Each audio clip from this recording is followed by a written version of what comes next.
and provided us with many unforgettable experiences and exposure.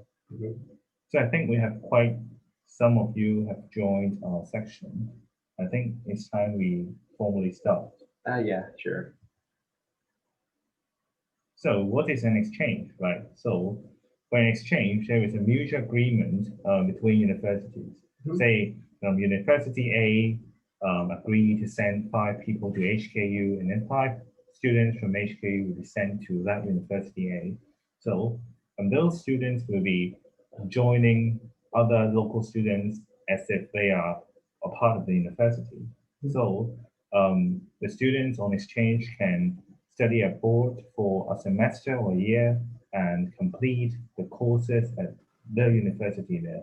So that is really a good deal, right? Yeah, sure. Yeah.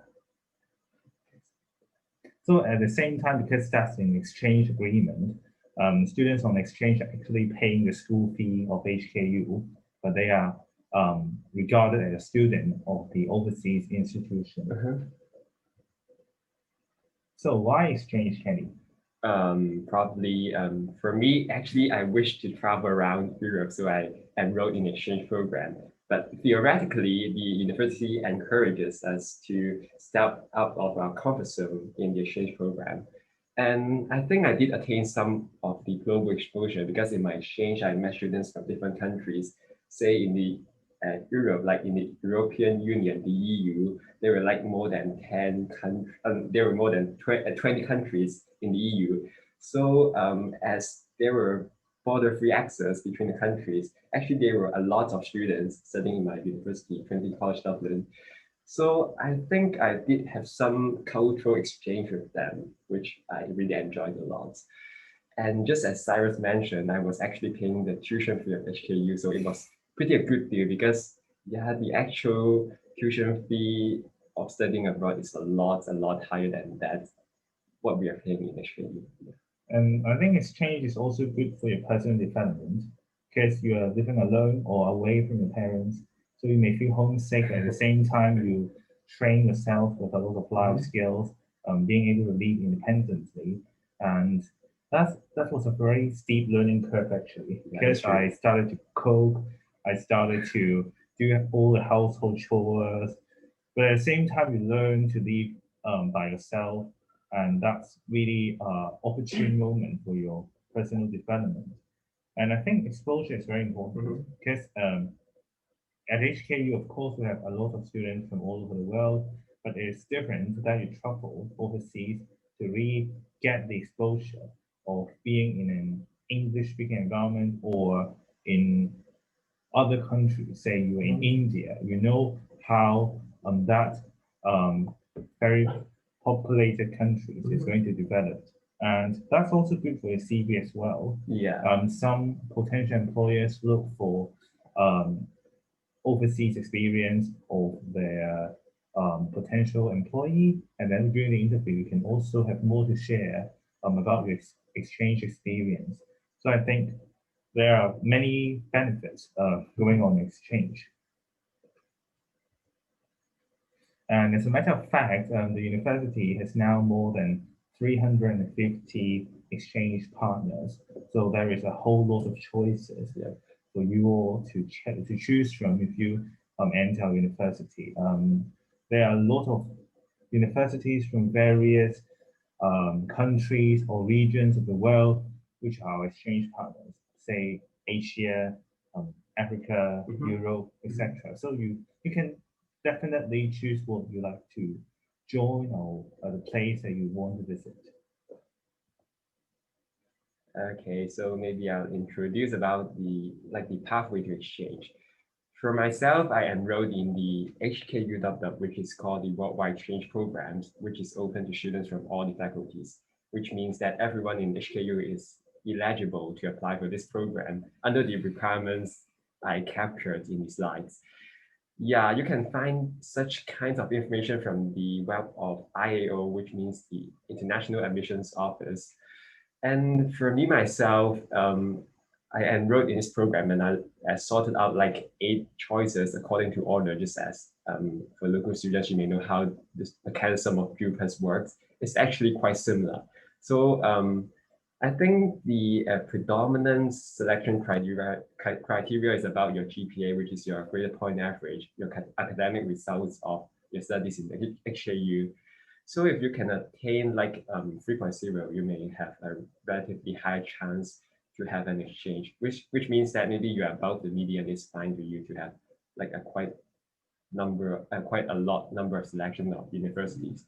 It was quite a dilemma for me because there were lots of choices. Like just as Cyrus mentioned, there were more than 300 institutions that we can select from. But for me myself, I chose all that were from Europe because I love the environment of Europe and I wish to like studying in some English-speaking countries such that I won't have some problem. Language barrier. Yeah, language barrier is a very crucial issue. Yep. And most of the students actually they were enrolled in their exchange in their like the third year or fourth year, and not the final year, which we call the penultimate year, which means that perhaps like after 2 years of study, you may enroll yourself in the institution that you are interested in.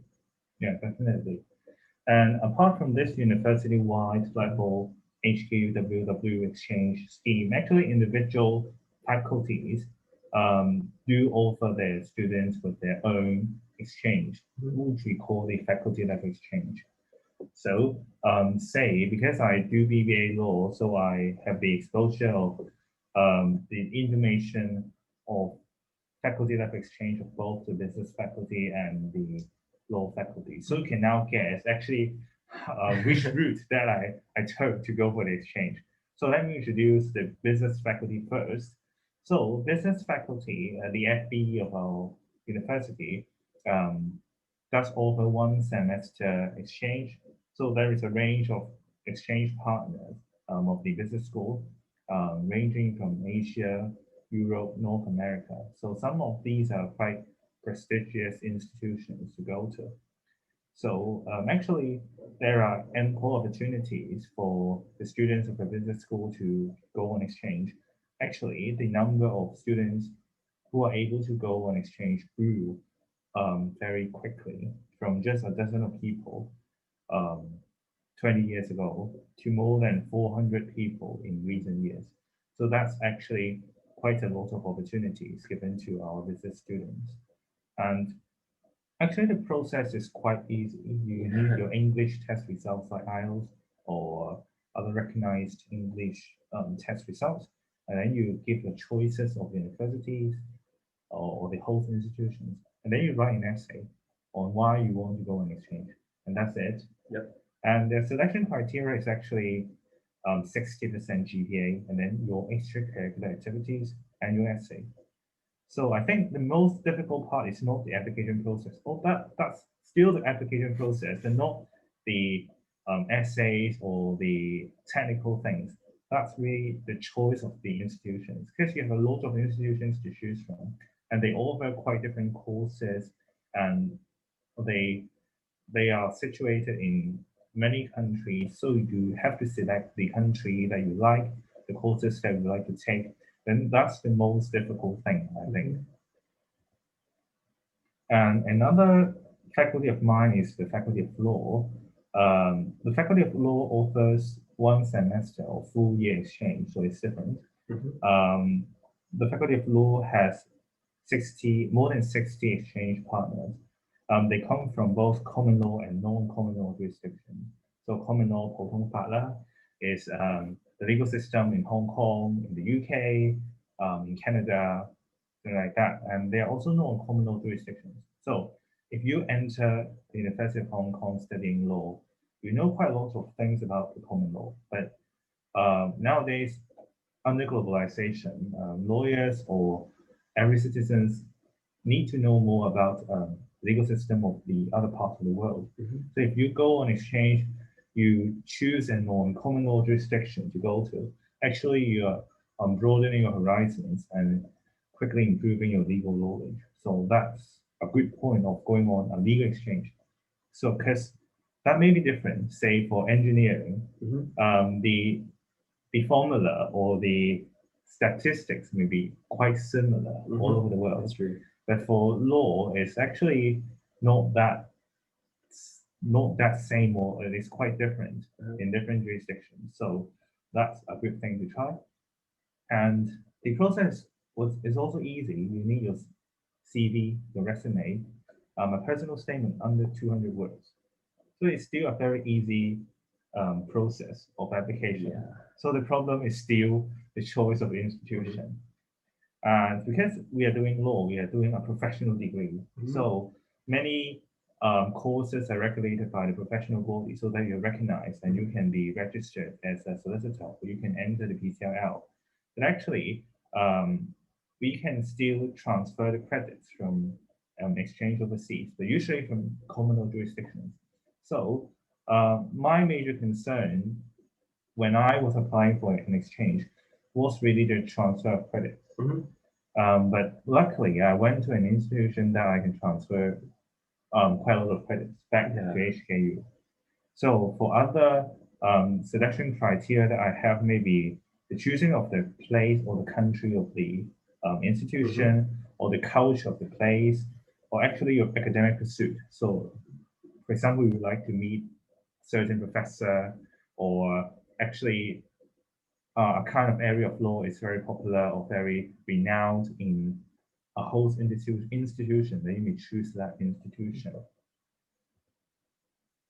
So apart from these exchange with formal exchange agreement, the host institution sends some student to Hong Kong and we send some student to the host institution. We actually have other ways that you can enjoy experiences overseas, right? Yeah, that's true. Like for myself, I've actually participated in like more than 6 or 7 overseas experiences that is offered by HKU. And for these experiences, actually the requirements are relatively lower than that of the exchange program. So like Cyrus, a really high scorer in HKU, I think he don't have like the problem or challenges to enroll in an exchange program. But if you really wish to have more international exposure, whilst maybe you're not too competitive in terms of like academic results or like ECA, you may consider some overseas experiences that is actually subsidized or even that is provided by HKU. So for myself, actually, I've participated in some ECAs like hiking with my friends to Nepal, or like some university visiting programs that is held by the student ambassadors of HKU, which Cyrus and me went on the same trip as well. Also, I did participated in a competition which brought me to a professional conference in Singapore. So in the conference, I met some of the scholars as well as some leaders in the academic field. It really brought me a lot of insights in civil engineering, as well as how the globalization works in the world. To proceed, I also participated in some experiential learning program, which means that if you this some of the what I was doing is to build a bridge in the rural village of China. So after such kinds of learning experience, you may gain some of the credits, or you can actually enjoy the trip a lot. And also some career exploration programs. I went to Tokyo, or some of the summer schools that I went to Peking University in China. So it's kind of short-term abroad programs in which there are a lot of partner institutions to choose from. So some of my friends went to like King's College London or UCL, or even other institutions like in Japan. There are a lot to choose from. So from these kind of opportunities, actually HKU offered us a lot plentiful of different kinds of programs that allows us to go overseas or go to other places in order to expand vision as well as exposures. Yeah, I think what Kenny has mentioned is something out of our curriculum. Yeah. So it's not part of your university program or university courses. So you take your own initiative to join them. But actually, going back to the university curriculum itself, actually, there are some credit-bearing courses of our university, of HKU, that requires you to go overseas, or provide you with the opportunities to go overseas. For example, in the Faculty of Social Science, they have a 12 credit course called Global Citizenship. Actually, one of the ways to fulfill the requirement of the course is to go and internship overseas. So that serves the requirement of that course. Or if you don't want to go, or you may choose to go for an exchange overseas to fulfill the requirement. But actually, no matter which way you choose, you're actually going overseas.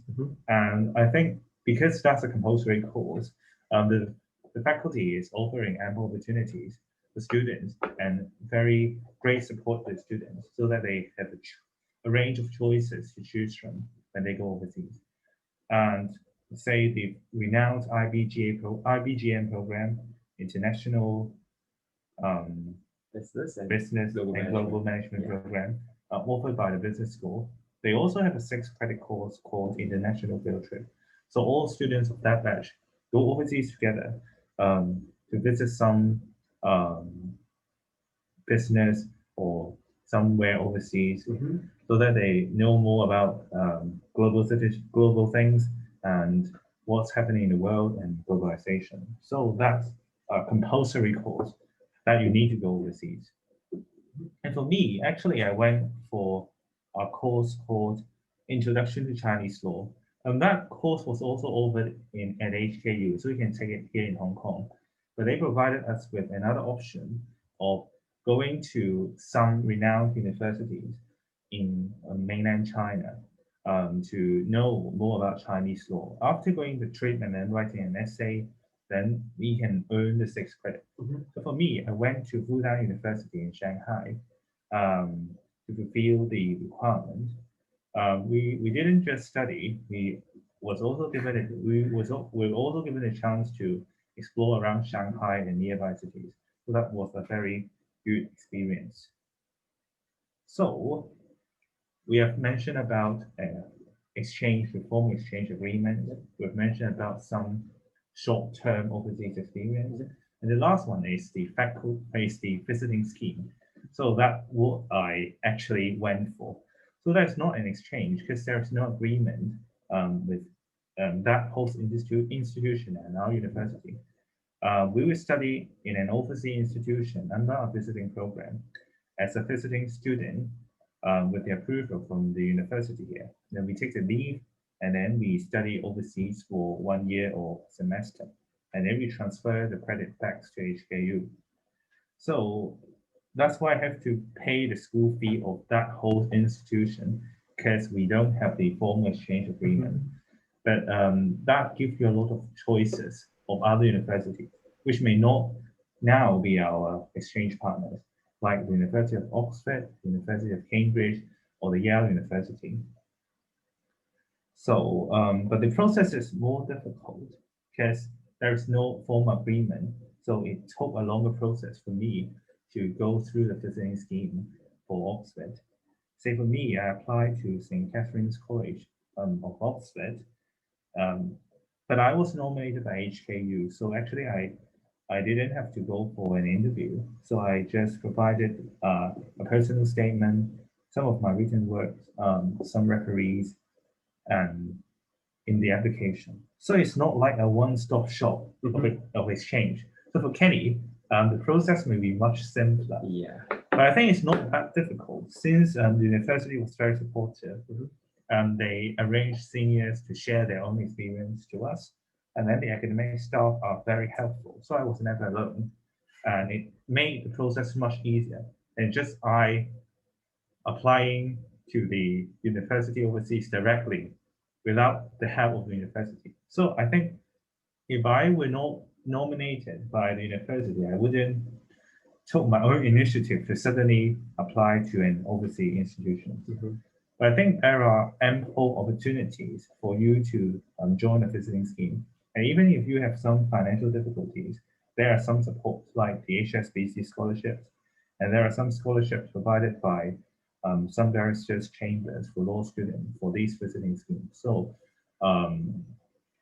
it's harder and it costs more, but there's still support.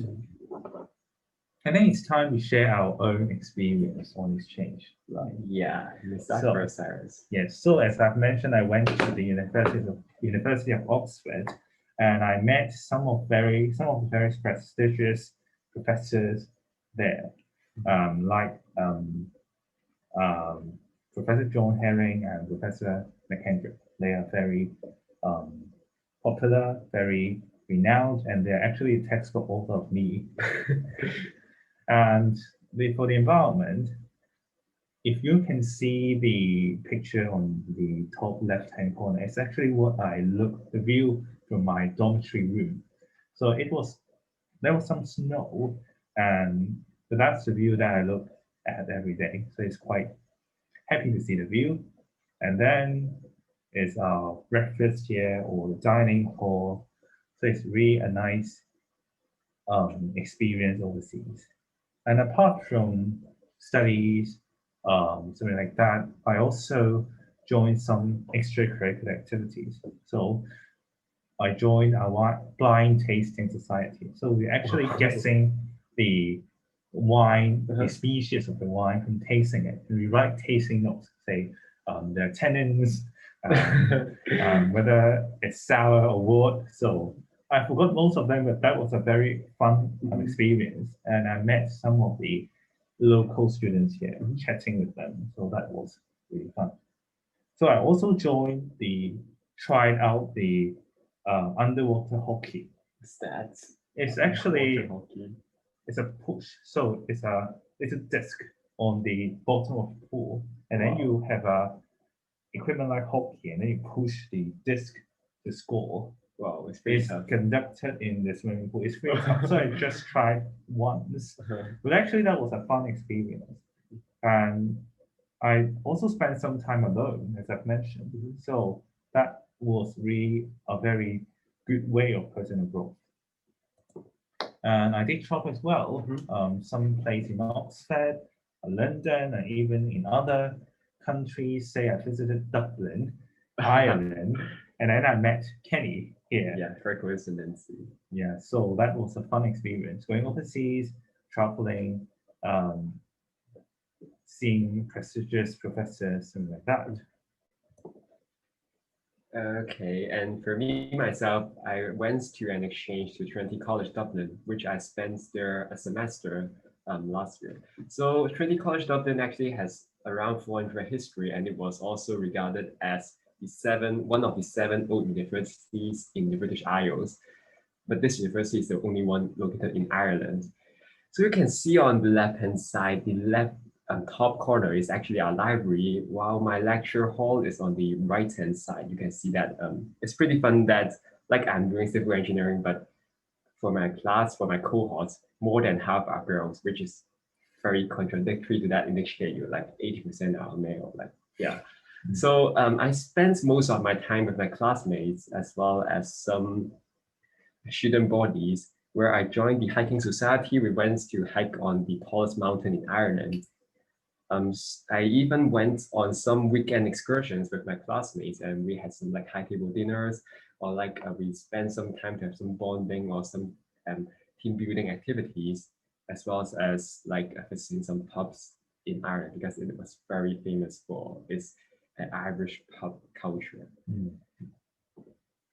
But yeah, I also went to some travel to like the North Pole. It is Svalbard in Norway, which is inside the polar region, as well as some cities like in Germany, Luxembourg, or to Oxford, where I met Cyrus as well. I had an exchange with Cyrus, like he went to Dublin, I went to Oxford. Yeah, just a mini exchange. But the most important thing is that when you're going to an exchange, you still have to study, just like what I was doing on the train, because we have to transfer all our credits back to HKU. So in order to transfer all the credits, we have to pass on all the exams. Though it's not too tough, but in order to like score 40% of the course, it still requires some of the input or some of the efforts by yourself. Yeah, so actually, like I went on 170 days in Ireland. I think that myself, I built up some of my self-discipline, and like I explored the field of civil engineering in another perspective, because I went to some of the site visits or some company visits that is located in Dublin, where I found it's a lot different, because in Hong Kong we're surrounded by skyscrapers, while in Dublin maybe the buildings are like 7 or 10 stories tall. The construction methodology or the ways of design is a lot different from that in Hong Kong. So I think I gained the exposure of how the construction field works in other nations. It's quite a very memorable experience to me. Yeah. Short question: if you were given a chance to go on exchange again, or I put it this way, 2 years ago, if you were yourself 2 years ago, would you choose to go on exchange again? Yeah, sure. I would definitely choose to go for an exchange. And I would maybe opt for a full year exchange, just like what you did, because one term for me is not enough, far not enough. Yeah, I agree. So actually we have some questions from our audience.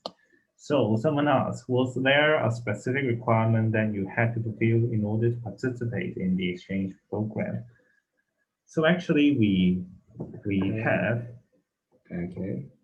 Can go back to the slides. Yes. Say HKU WW. Yeah. They need a GPA of 3.0 or above. Yeah, but some of my friends actually obtained like 2.7, and they can actually go on the clearing round, which means that perhaps 3.0 is a current score, while I think 2.7 is the absolute minimum of the requirements. Yeah, I think for law exchange from the law faculty, they actually require 3.2, something like that, to be more secure. And we have another question. Do exchange scholarships cover the entire exchange course, like accommodation, living costs? So that's two kinds of questions. Like, because I shared something about scholarship or visiting scheme. Yeah. So you have to pay the local school fee.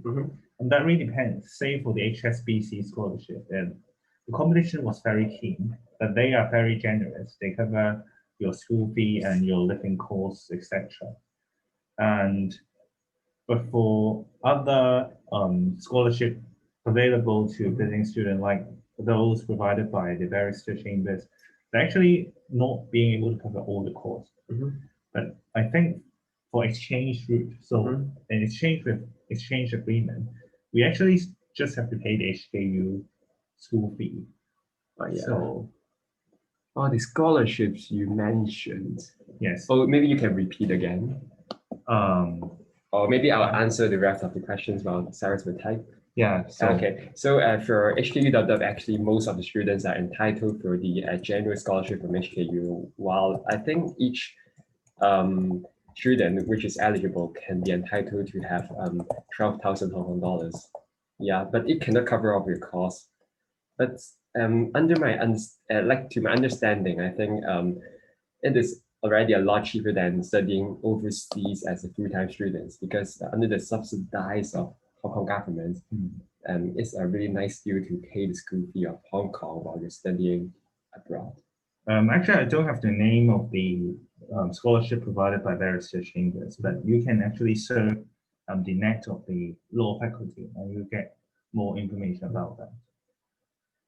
So I think we have quite a lot of questions received. Yeah, do you have any more questions? I think the time is running out. Yeah.